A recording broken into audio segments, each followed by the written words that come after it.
At the same time, we still have miles to go in our journey to get to where we'll be ready to play the kind of football that we need to play early in the season. So we'll be working on that, trying to have one great day at a time. Okay, what questions do you have? John, I mean, you hear a lot of the accolades, the expectations, people saying the best roster in the NFL. How do you take that, just heightened expectations? How do you even address that with the team? I saw all the other people saying we don't, that we're not this or that or the other. I noticed those articles more than I noticed anybody that says we're good. So I don't know, maybe that's a personal issue. But. John, what were your early impressions of Jair Alexander? I mean, came in at the very end of the mini camp, but first practice. I thought he looked good. I mean, he had a heck of a play on the sideline there. So important, both sides of the ball, to make plays on the outside throwing lane, that part of the field. From what we call the red line to the sideline or anything in that area. Games are won and lost in that area. It's your ability to play single high, making plays on either side or attacking single high. So that's something that's going to be a point of emphasis for us. I thought our DBs did a real nice job today, and we made one or two nice plays at wide receiver too, and some good throws. So that's important. Coach, could you talk about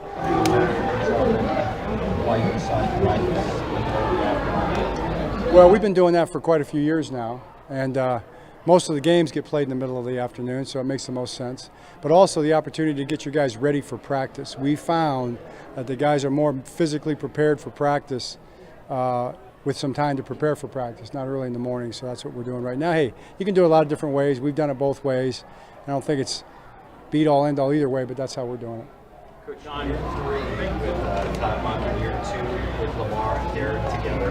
What are the expectations for their growth as a unit?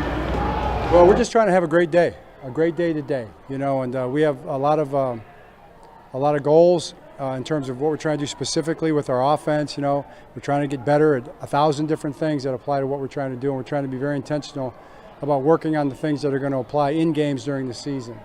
Practice what we're going to use during the season. That's kind of an advantage probably year 3 going into it, where we have a really good handle on who we are, what our guys are good at, and our identity, if you want to call it that, the type of offense we want to run. So let's get to work on getting good at it, because it's more about being good at what you do than what you do.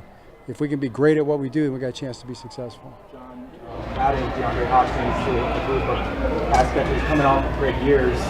Mark said it's going to be really key to be unselfish, and Todd Monken been hammering that point. What do you kind of see the need for that mentality going in with who you got on the roster? I mean, it's a team game. You'd like to be able to. I really don't. Wouldn't it be an advantage if the defense doesn't have a real good idea where the ball's going in any given play at any given time, or if you can react to the defense after the ball's snapped, kind of like if you think about warfare, like maybe the Civil War. You got all these lines of battle. Maybe we can attack them where their defense isn't displayed quite as strongly, and we try to do that with every aspect of our defense. Personnel being one of those things. If you got guys all across the front that can attack effectively, that's a good thing. You played against Derrick Henry a lot of times, and you've seen him for a long time as an opponent. Now you had him for a year. What's most impressed you about him in the year that he's been here? Well, the intangible thing is the work ethic and the attitude, the enthusiasm for the day. I mean, my dad talks about attacking the day with an enthusiasm unknown to mankind. I mean, I see that in him every day. And it's not necessarily in what he says, although he'll have fun. It's what he does, and the way he works at it, and how hard he works to get better, how intentional he is about being the best player he can be. That's his biggest trait, I think. So it's rare to have that many players out there healthy to start. If you want to try and lock down all the little things, develop chemistry, to have everybody out there from the beginning of camp, how critical is it? It's important. I mean, it's just we try to work hard at that, and you don't control everything, but we're in a good place with that. We have a couple guys to come back. Jake had a non-football issue with his hand. He had a cut on his hand that's healing, so he'll be back soon, week or so. I think that's really all we've got right now. When you get the energy of camp and having this full roster, 90 plus out here, and with the expectations, knowing what you want to do this season, do you have to tell guys to dial it back and maybe take it step by step, day by day when you have all this happening now? We do talk about step by step, day by day. We want to have one great day at a time. Then within that, we want to have one great meeting at a time. We want to have one great lifting and conditioning session at a time. The guys like to eat, so we should be able to have one great meal at a time too, Then one period at a time, one series at a time, one play at a time. and then try to finish as strong as we can and be at our best at the end. Just be intentional about all those things, and then put that day away and try to do it again the next day. John, Lamar, I mean, every year he's kind of just gets better and better. I mean, the trajectory keeps going up. Why do you think that? What about Lamar does his game just keep ascending? Well, I mean, he works really hard at being better, and, can't we all improve? I think probably that position, I mean, there's so much that goes into playing that position, and Lamar's young. He's in his 8th year, yet he's only 28 years old. I think that's pretty rare. So his window to improve is pretty big, but here's a guy that is, first of all, he works really hard. Secondly, he really wants to get better. And he's already great. He's not one of these guys that says, I'm there, I've arrived. He never looks at it that way. He always looks at, what can I do to get better? If there's something that happens on the field, even when it's not quote unquote his fault, it's his fault in his mind. What can I do to make it right? And I know he's done a good job of communicating that with the team as well, that kind of mindset. So he's growing in every way.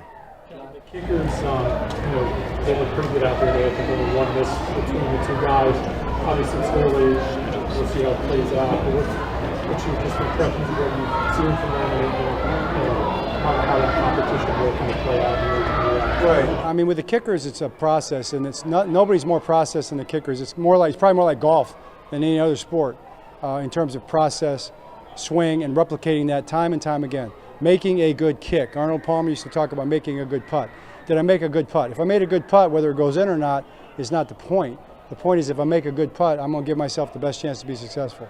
We want our guys to learn how to make a good kick over and over again in every circumstance. So that process goes into, when they're over there on the side, nobody's paying attention to them. When they bring it over to the team period, when they bring it over to a team situation period, like we did the second period today in practice, where they had to run on the field, make a kick, as game-like as we can kind of make it now. And then when we take it into the game, replicate the kick every single time. That's what we're chasing with those guys. John, how do you approach having 11 rookies this year, especially considering Eric said not all of them will make the team? We're approaching it to try to coach every guy as best we can and know that all those guys can help us. And it's not just the draft picks. I think it's also the undrafted free agents are looking really good as well. So you don't really worry about the outcome on that right now. The more good players we have, the better camp we're going to have, the more competition we'll have, the higher caliber every play will be. That'll make our team better. We do 2 more for John. John, you visited the White House with your brother. Obviously, it's a divisive political time. In the past, Donald Trump has said denigrating things about Baltimore, including though he would want to be there. As a prominent representative of Baltimore and Maryland, how do you kind of balance that? Well, how you frame that question? I would frame the question like, you got a chance to go visit with the president, man. What was that experience like? It was amazing. It was awesome. And I promise you, I root for our president.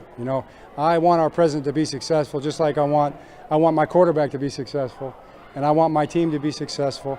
And it was an amazing experience. It's not often you get invited and you get a chance to do something like that as a family. We were there. My daughter was there. Jim's daughters were there. My mom and dad were there. My mom and President Trump. Just seeing how he treated her was really meaningful. And that's the 4th president. Now Jim met 7. Jim has met 7 presidents, so he's got the lead on me. I think he pointed it out. Did you guys notice that? Right, he's got 7, I got 4. So had a chance to meet President Obama twice. Incredible experience. Had a chance to meet President Biden when he was vice president in Iraq and spent a lot of time with him in Iraq, which was amazing. And then, 24, 25 years old, Jim got invited also to the White House to meet President Reagan because he was a Heisman Trophy candidate. And we got to go as a family, so I met President Reagan, have a picture in my office of that. So those are moments that I definitely cherish, and it means a lot. John, I wanted to ask about Carson Benson, the rookie. Yeah. What did you like from him today? I'm a Reg. Can I wait till I see the tape to give you the exact details of it? There he is standing back there. Oh, see, this is set up. Where's? Oh, wait, no, he's not there. I'm sorry. I thought I saw him back. Your face, you look a little bit like Carson back there. I don't know yet. We'll see. I know this. He's worked really hard on his strength. I think his lower body strength, but from the day he got in here till now is dramatically improved.